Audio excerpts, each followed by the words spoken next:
I get this wrong? What if what if I accidentally harm somebody? What if I'm dangerous? What if I'm bad? What if... Just so people really understand how relentless and how scary OCD can be for people. Yeah. We would like to acknowledge the traditional owners of the land, the Wurundjeri and the Boon Wurrung people of the Kulin Nation, which is where this podcast is recorded. And we would like to pay our respects to their elders past, present and emerging. Hi, I'm Penny Moody. And I'm Angie Green, and we are the hosts of It's Not What You Think, A podcast about the horrors and hilarities of living with OCD. That sound all right? Okay. Yeah. So today we have Dr Andrea Wallace with us.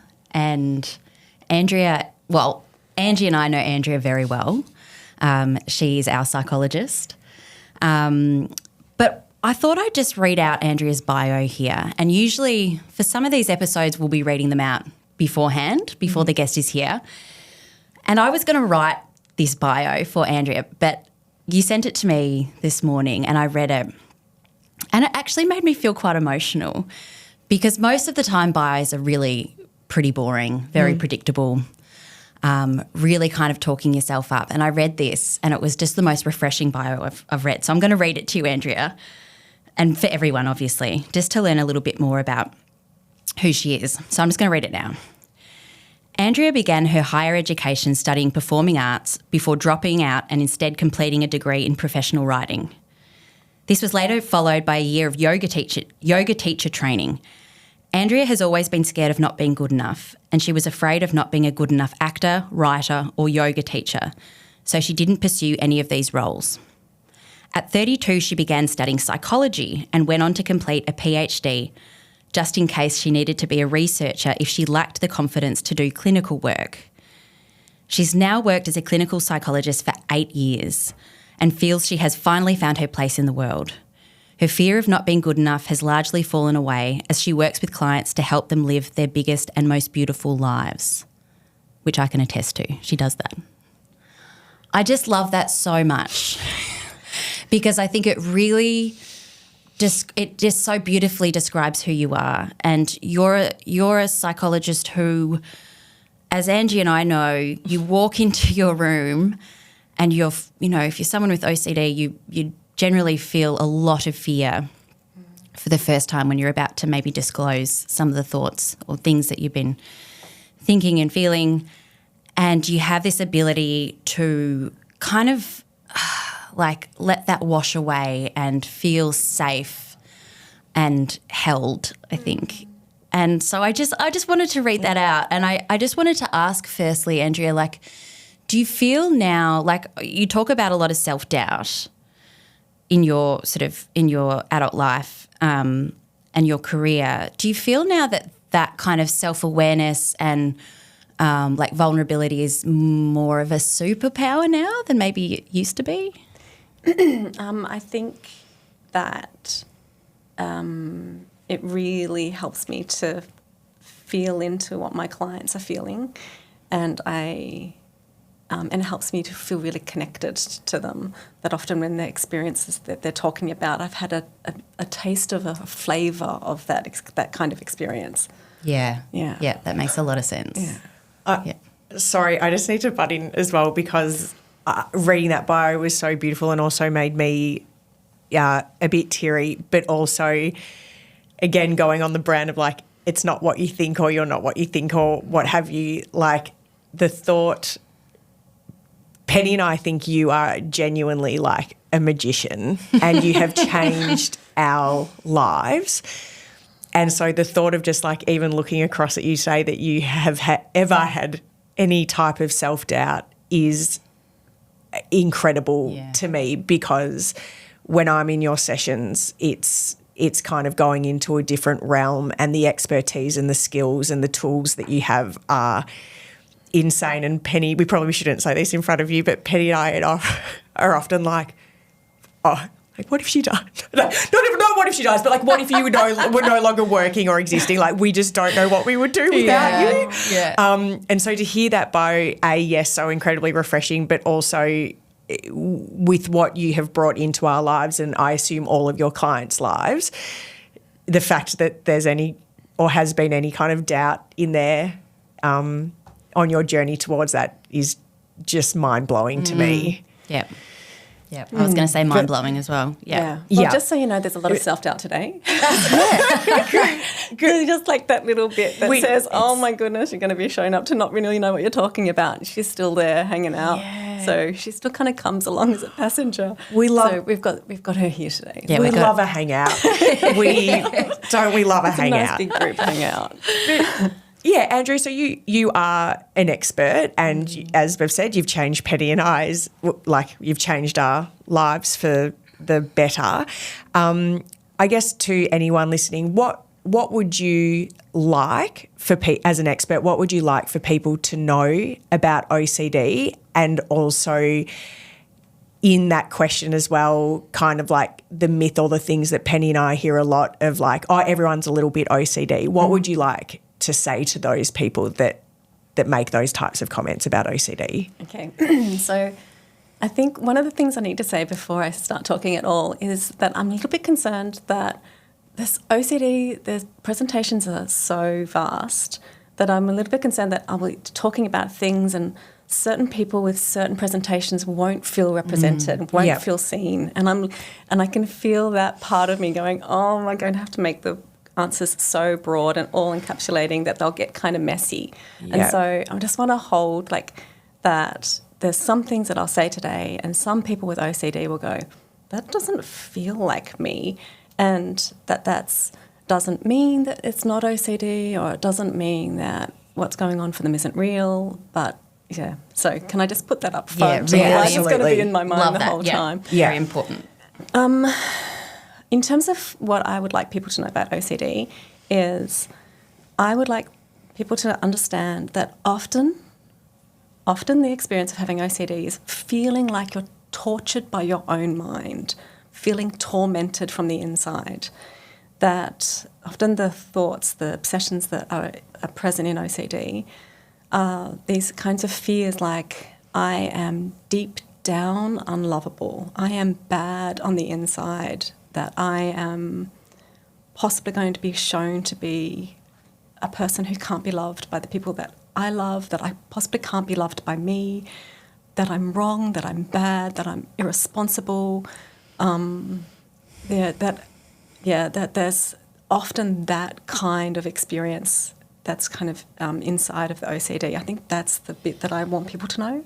Yeah, because you don't see that bit, do you? Often you're seeing sometimes seeing certain behaviours, seeing panic, seeing worry, anxiety. Yeah. You're not seeing those core fears. Yeah. Yeah. And when we're talking about when people say everybody's a bit OCD, I think that's often what will differentiate one person who's engaging in some behaviours which might be a bit repetitive or ritualistic, that underneath might be a feeling of satisfaction or like just liking getting it just right, and a feeling that, a little bit frustrated that everybody's not doing things this way, and that will be like the feeling that might be living in them at the time. And a person with OCD might be feeling, what if I get this wrong? What if what if I accidentally harm somebody? What if I'm dangerous? What if I'm bad? What if people shouldn't be around me? What if... So there are different kinds of feelings that are kind of inside of the experience. And that are motivating whatever the behaviours might be. Yeah. Yeah. Absolutely. Yeah, absolutely. Yeah, and I think, because obviously we're kind of talking about common myths and misconceptions when it comes to OCD. I think we all find often that, people think that OCD is often about perfectionism, about being very neat and tidy or doing things a certain way. Yep. Where does that misunderstanding come from, do you think? So there are some people where symmetry is a key feature of the OCD, and where getting things just perfect will be a feature of the OCD. Right. There's sometimes for some people that there'll be a really strong discomfort with feeling things are not quite right, and they have to get it just right, and they need to get that just right feeling in order to be okay. And so sometimes it actually is right there in the OCD. The other part of perfectionism that's in OCD is wanting perfect certainty. Yes. I want to be perfectly, entirely, fully, cleanly certain. I want it clean, pure certainty inside of me. That's sometimes where we would be talking about that perfectionism. But then what people are actually often calling OCD is actually obsessive compulsive personality disorder. So it's OCPD. And in OCPD, we've got really strong sense of perfectionism, of wanting things just right, of there can be kind of ritualistic behaviours, there can be doing things in just a very kind of ordered, organised way. And so often people are thinking and referring to OCPD as OCD. But OCPD, the underlying feeling experience is often satisfaction and frustration. Frustration that the world isn't just like folding their tea towels in the same way as I would. And why wouldn't you put them in that order? Like, why? So that kind of experience as opposed to torture. The torture. Yeah. Yeah, I read something in a book the other day that was sort of describing OCD as, you know, wanting to perfectly follow certain rules, right? Certain rules that you kind of make up in your head. But the really frustrating thing is that those rules always change. They shift and change and you can't. And they described it as like when a kid's trying to chase a pigeon at a park. It's like you think you're going to get there and then it shifts and changes. You never quite reach that certainty, that feeling, which I just thought was quite a nice way of describing it. Yeah. But yeah, I think that because, and it's quite confusing, isn't it, sometimes, Andrea, because you can have OCD and OCPD. So this is the thing. So they're often co-occurring. And sometimes people will have experiences where some of their rituals will be more in the OCD realm and some will be more in the OCPD realm. And so even in the same person, so some will be like, so you'll kind of start to work to say, how about we address this over here? And they'll kind of respond with, well, but that's just how you should do it. And then we're kind of like, oh, we're more in the OCPD realm in relation to that particular ritual, whereas this one over here feels more ego dystonic. It feels more like, I actually would like to be able to drop that. Yeah. Does that make sense? So would in a way, and to clarify it in my brain, would you almost say that OCPD is kind of a feeling of satisfaction that everything's, for example, lining up in a row, or it's symmetrical, or it's very tidy, or it's colour coordinated, or what have you, and there is a yucky feeling that is associated with that until it's kind of just right. Yep. Whereas with OCD, it's really more about who you are in your belief system as a person. So as in if I don't check this compulsion, like I'm bad, or I'm sick, or irresponsible, or I've just forgotten that I really actually did hit someone with my car, or I forgot that I assaulted a pet, or, you know, like really kind of insidious nature type of things, or is it too... So you just described so many different types of OCD really well, and so that's really great. There's other types as well, though. Of course. And so sometimes it's not so much really like this kind of centre of self. It may be that the person is thinking, if I have this disgusted feeling because I feel like this thing might be on me, it will overwhelm me with disgust. I will not be able to tolerate the feeling. It'll be so intolerable that I have to have it off me. I can't get my brain to stop thinking about just how disgusting this is. And it's all I can feel. And so it won't be necessarily about the sense of self. It'll be about, I mean, apart from like the sense of self as in terms of like this might make me go crazy, this might make me not be able to be present, it might ruin all of my experiences. I might have this disgusted feeling on me and I'll be trying to do this thing that I really love with these people that I love, but this disgusted feeling will kind of contaminate it. So see how it's not so much the self but it's still an intolerable experience. Yeah. But you don't attach it to your belief system of who you are as a person. Not necessarily. Yeah. I mean, often there is a piece that's associated with the sense of self, but sometimes it can be, more just based on this is just intolerable and it's going to ruin everything. Yeah. Sorry, no, I was just going to say, yeah. it ties into another common myth that we've got here, which is OCD presents similarly for everyone. Yeah.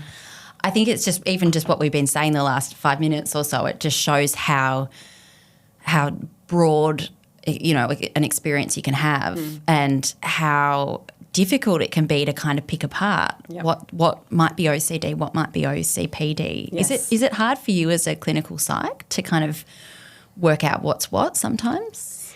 I normally will kind of draw out a CBT kind of conceptualization with like identifying what are the person's triggers, what are their intrusions, what kind of meaning are they making of their intrusions, and then what's their response. And like once you've kind of drawn that out, we kind of know the lay of the land a bit. And so that's normally how I would work in order to kind of get a sense of, and also to help the client get a sense of what on earth is going on here.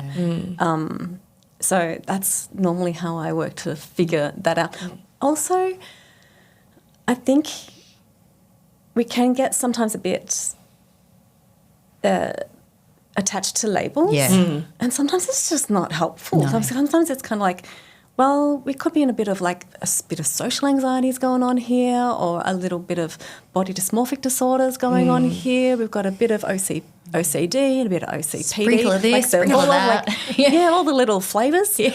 And we're kind of really still going in with, where's the distress? Where's the safety behaviour? What safety behaviour do we need to drop away in order to kind of sit with this distress? How do we kind of find safety and travel through the distress?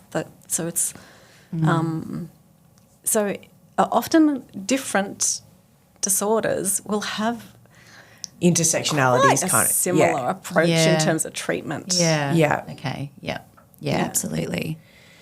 I think I love what you said at the start, Andrea, in terms of, if we mention certain things today or certain subtypes or types or what have you, and you don't resonate with that, that does not mean that you don't have OCD or OCPD. I guess for what I would love to know is, because one of the biggest myths or one of the reasons why I didn't think I had OCD growing up was because I didn't resonate with the mainstream media of what it was. So, and I'm not saying that it's more or less tantalising, like everybody's experience is their experience, but I only saw washing hands, I saw matching outfits, I saw, symmetry, everything looked tidiness. And I'm someone who is a bit of a mess internally and externally. I wear odd socks, I have messy hair, all this kind of stuff. And so I was like, well, there's no way I'm that. Like that can't be me. And I think one of the biggest, and like when I was telling people as I was growing up that I'd been diagnosed with OCD, people's automatic response would be, wait, what do you mean? Like, you're so messy, or you're so... and so I guess one of the biggest myths, which we've already said, is that it's not just that, or it's not always that. Would you be able to, and you don't have to go in depth, but would you be able to tell our audience some of the themes that you do see in your office? And I assume that can go from everything from food particles to murder to what have you, but just so people really understand how relentless and how scary OCD can be for people. Yes, absolutely. I would love to talk about that. So the different themes will normally be around danger to self or others. So it might be that a person is afraid that they will attack their partner or their children, or often will be like, maybe I'll push somebody onto a tram track, or maybe I'll hurt myself. Maybe I'll jump off this bridge. Maybe I will inadvertently poison myself or somebody else. Or so there's all that kind of harm to self or others. Then there's lots of kind of sexual stuff. So it's anything kind of where we can kind of go, oh, could this thing make me bad? So it'd be sexual stuff. It might be like, do I want to have sex with somebody who's not my partner? Do I have I been raped, or will I rape somebody, or have I raped somebody, or have I raped many people? Like there's that kind of fear. Yeah, have I had have I had do I want to have sex with somebody who I don't think is appropriate for me? So am I afraid that maybe I would want to have sex with someone who I don't think I should have sex with?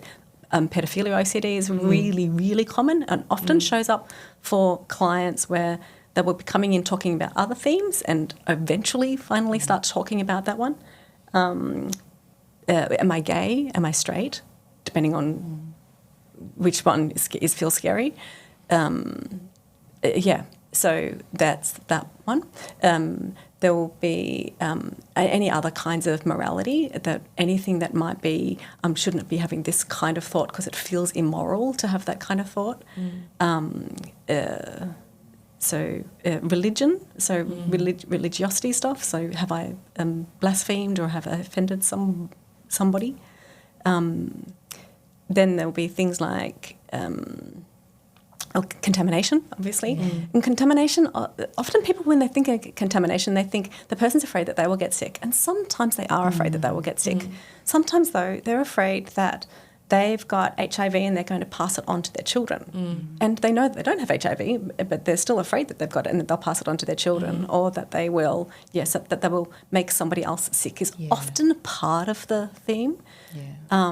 There's which ones have I missed? One that I find fascinating, because I think I kind of experienced this a bit as a kid, but was emotional contamination. Yes. So, for example, I heard this amazing example of it. This woman was talking at a conference about it, and she was at college in the US, and she remembered this person from school who gave her this feeling of disgust. Yep. And then it kind of just overtook her, and it was anytime she was thought of that person and was wearing a certain outfit, she'd then have to take the outfit off. And then it got to the point where it was anyone who knew the kid, she had to rid herself of. So then she ended up moving towns because she's if I was in the same town as him, I'm going to be filled with this feeling and contaminated by this feeling. It just completely upended her life. Yes. And you just don't often think about emotional contamination as, I don't know, I feel like it's not often talked about, but that's, really tough. Yes, absolutely. And that contamination can come from particular people, but it could also come from particular kind of spaces or particular kinds of moods that you might encounter at different times, that you kind of go, I don't want that mood in me, or I don't want that feeling in me. So, yeah. So it's a bit of superstition as well, and magical thinking in a way. It kind of comes into it a bit. Yes, absolutely. And that comes up quite a bit with OCD, this kind of sense of being contaminated by the thought of a person or the touch of a person, or being in the same room as somebody who has touched that person. It will be that kind of feeling of that contamination will kind of come up. Sometimes, and this is quite often, people will be afraid of people who are having particular kinds of experiences. So they might be afraid of people who have been sick or who are sick or who are having an experience that they don't want to have. So someone who has committed a crime, or somebody who is really emotionally unwell. So they might be kind of I don't want to catch something from them and have that experience become my experience because I wouldn't be able to tolerate it. Yeah, absolutely. Yeah. And it's this kind of weaves into another common myth, which is that compulsions with OCD are usually physical. They're usually very noticeable. It'll be that visible, washing hands, checking, lining things up, which often it can be, like we were saying. But using that example of emotional contamination, you might not really notice it because it could be someone avoiding, like just avoiding certain people, certain situations, certain foods, this, that. And often people with OCD really want to hide what they're doing. So it's really tough to see and to notice. Yeah. You might never know that the person beside you, the person you're married to, has OCD, that you might never see any of their physical compulsions, and you might not know that for hours a day they're actually stuck in mental rituals. So they might be replaying events, they might be going over things, trying to figure something out. They might be praying, they might be confessing inside of themselves, they might be saying a good word to replace a bad word. They might be doing all kinds of mental rituals that you might never, ever know are going on for them. Yeah. But even like sometimes it comes down to will be a person will be saying, because really when we're treating OCD, what we're doing is hunting down compulsions, because compulsions are the breath that OCD breathes. You take out the compulsions and you take out the life source of the OCD. So we're always doing that. And sometimes the compulsions are so subtle. It'll be things like they'll be tensing their body. And so we're kind of going into like, where is the bit in you that is resisting this experience? Because we want the experience to be opening myself up to this feeling or to this thought, to this experience. And sometimes it's just like here that says, no, no, no, no, no. And so we have to like, ugh. Like, so it can be as subtle as that. And often that person probably has done that for years. Maybe, you know, they can't remember a time where they didn't have that kind of reaction or behaviour. And so if you kind of just blankly say to someone, you know, a client, like, what are your compulsions? You might not be able to even know. So you're a little bit of a detective. Yeah. And the client becomes a detective as well. Yeah. Which is this, so often there'll be an experience in those that first bit where people will be coming in going, oh my goodness, I had no idea. Like, doing they're that. doing this, like, and they hadn't even pegged it as a compulsion. Yeah. And sometimes we don't know there's a compulsion until you take it away. And then as soon as you kind of take away, well, if you can't do that thing, then what happens? And then you can see that Anxiety, the panic. The distress kicks in. Yeah. And then sometimes so people will say, I don't know what the obsession is. I don't know what the thought is. And we're like, okay, well, let's not do the compulsion. And then the thought will pop up as well. Like, oh, I can't not do the compulsion because that will mean blah, blah, blah. And then that's when I'm in denial. I'm lying to myself. I'm doubting. I'm a bad person. I should tell the truth. I should tell that's often a big confession. I need to tell the truth and the whole truth and nothing but the truth. And I think I've found a bit that might be another bit of truth. And what if this person was upset by this thought? And what if they left me because I've had this thought now? And now there's a more awful thought. Now I have to confess that thought. So that kind of just want to be rid of it. And it'll be clean. Yeah. And now there's another one. Yeah. Do I have to tell this one now? What if I have to tell this one? Because maybe this one will change everything. Yes. This will be the thought or the confession that will break up a relationship or a family. They wouldn't want me. Yeah. And what are they doing being with me unless I'm telling them the whole truth? Unless they really know me, I'm not being genuine. Like, painful. Yeah. And when, Andrea, you talk about compulsions being the air that OCD breathes, you're kind of, I guess, alluding to a bit of the treatment, which we won't get into now. This will be another episode, but just so people kind of know, the treatment of exposure and response prevention therapy, which is all about trying to, like you say, drop the compulsions so that eventually the OCD cycle can be broken. Yeah, absolutely. Yeah. Speaking about broken, no, but how, like, another myth would be something along the lines of people with OCD can just snap out of it, or why can't they just stop thinking about it? Yeah. Would you be able to, in your way, express why that's not possible in that moment for that person with OCD? So I think that's actually a good question. If you guys don't mind sharing a bit of your experience, I think the lived experience of this is really important. Yeah. Like, the kind of feeling of what would it be like for you in those moments when you were in the trap of the OCD, like really caught in there. Yeah. What would it have meant about you, about how you felt about yourself, about the world, about your place in the world? if someone had said, you cannot now resolve any of this uncertainty. You just have to sit in it. You just have to sit with this feeling, and we're not going to take it away. You can't do anything about it now. This is it for you. Yeah, what would that have been like? I feel physically ill. You have for personally, it's like you feel like you're about to. Well, I feel like I'm going to explode. Yeah. Like I just can't exist anymore because this feeling of uncertainty is actually intolerable. Yeah. And I can't hold it. So that's how it feels for me. Yeah. I think. What about you?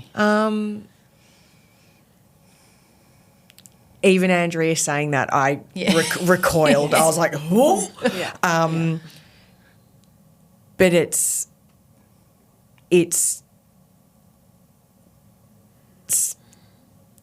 I don't even really have the words, really. Like it's that evil and scary, and that if I don't pay attention to this, that means I'm accepting it, or I'm lying to myself, or if this feeling is here, it is real. So I have to work it out, and to work it out, I have to scan my feelings, go back on past memories, have to, and it's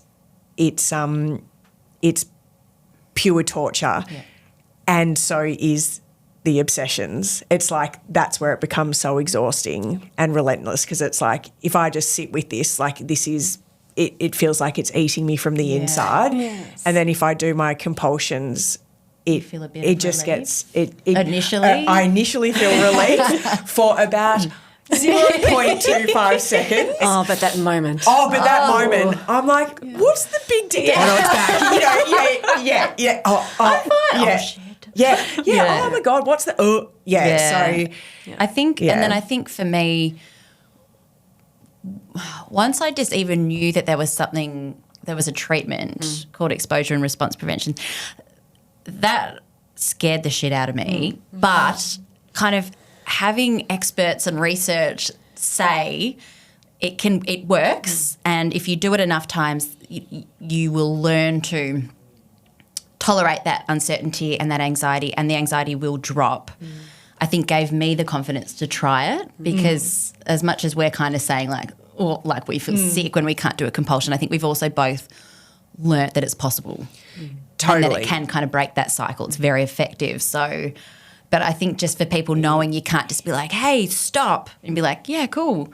It's just not possible. And that's why you often have to have, someone who knows what they're doing to help you, or if you have kids with OCD, it's trying to involve the parents so they can maybe you're not going cold turkey with no compulsions straight away. It could be a bit of a process.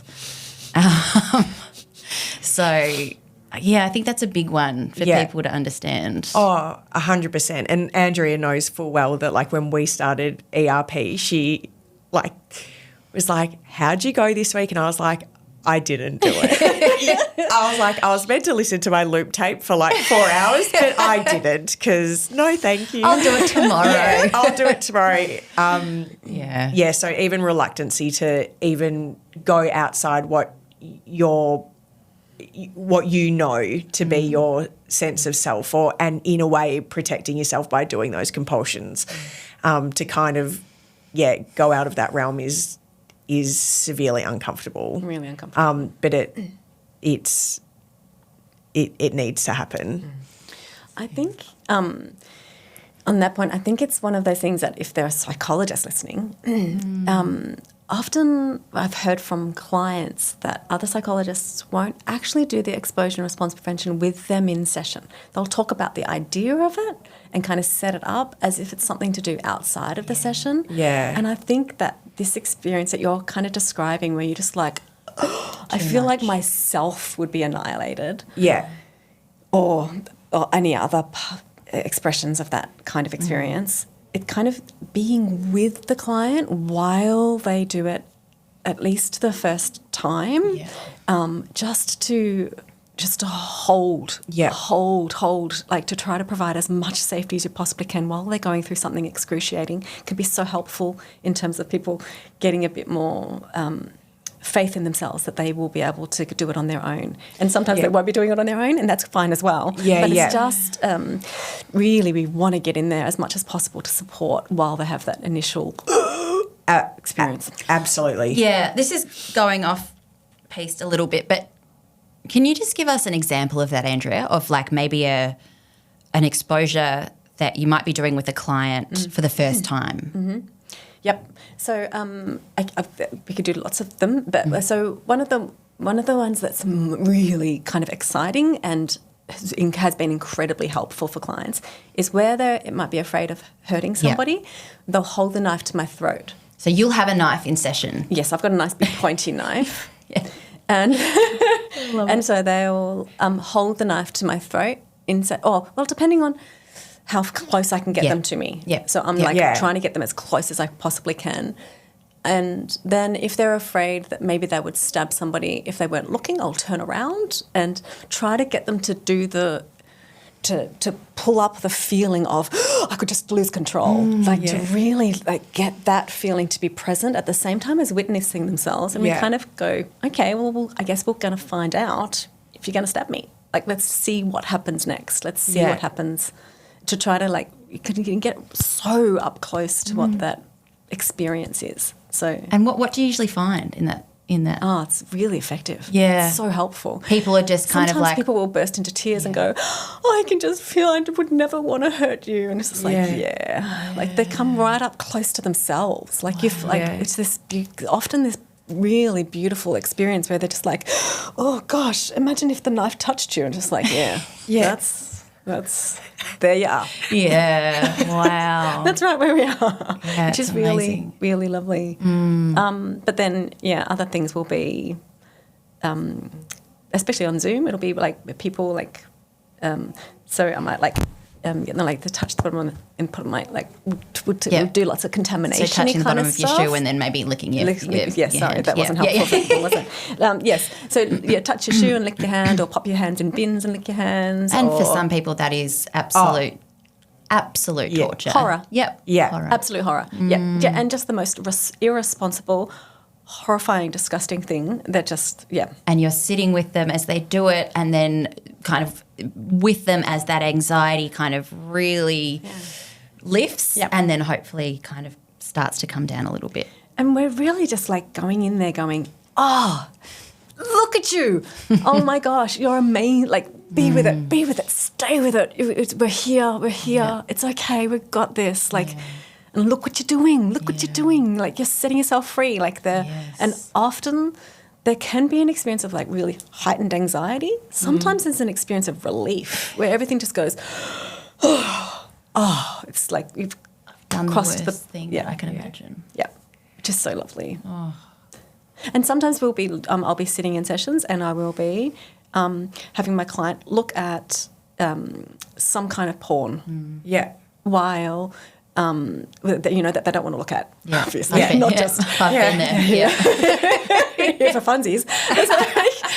You've got a really different kind of job, don't you, Andrea? Love it. Looking at some kind of porn that they don't want to look at, and then softening their body, allowing for sensations to arise, hopefully engendering sensations sometimes, just so that we can kind of go, let's be with the sensation, treat your body like it's innocent, just as we treat our insulin production that's I think possibly pancreas doing a thing. Yeah, sounds right. I think it's doing an innocent job. Here is an arousal sensation doing an innocent job. It's not meaning to be there. It's not hurting you. It's not a bad thing. It's just what your body is generating at this point. And here we might have some anxiety, and here we might have a thought of something, and we're all just being with it, letting the human body do sometimes weird, funky, strange things. Yeah. Does that? Yeah. No. Have I just gone off? No.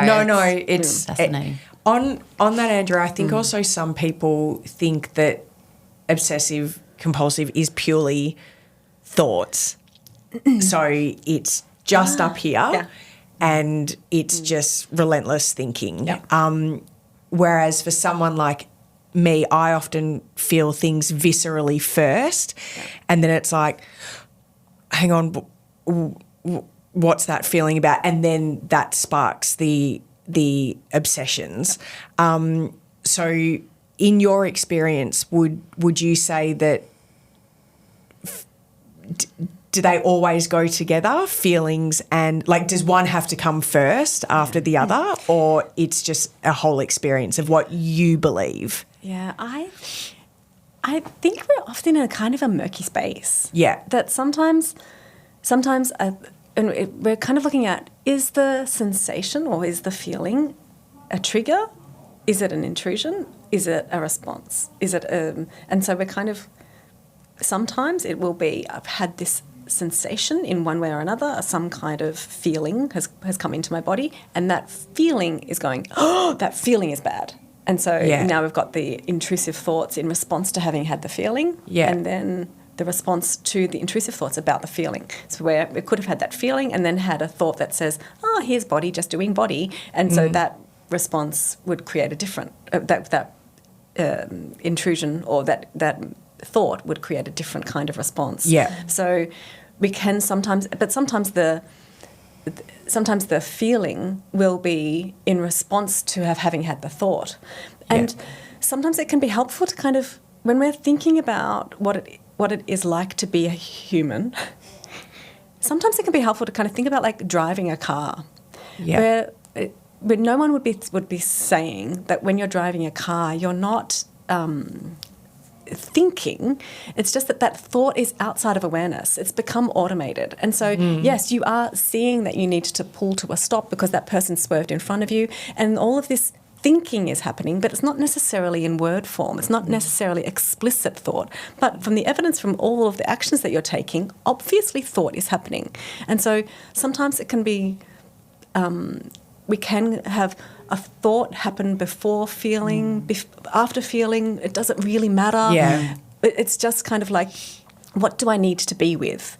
Do I need to be with this visceral experience?